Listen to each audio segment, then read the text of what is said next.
Hello guys, in this video we're going to talk about how to fix your YouTube that's not working on your iPhone. So it's pretty simple actually. There are a few tips and tricks I can give you. So the first one is going to your YouTube actually.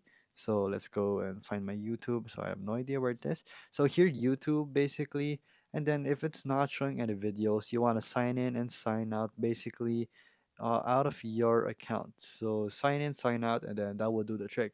So if that doesn't work, my second opinion for that basically is going to the App Store and actually updating it to a newer version because sometimes older versions of YouTube don't really work. So that's the best case. And then lastly, you can restart your iPhone basically by going to your own touch hovering button and then pressing restart from there.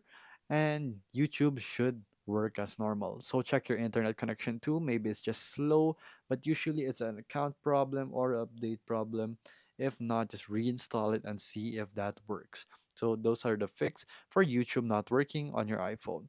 If this video was helpful, please hit the like button and don't forget to subscribe.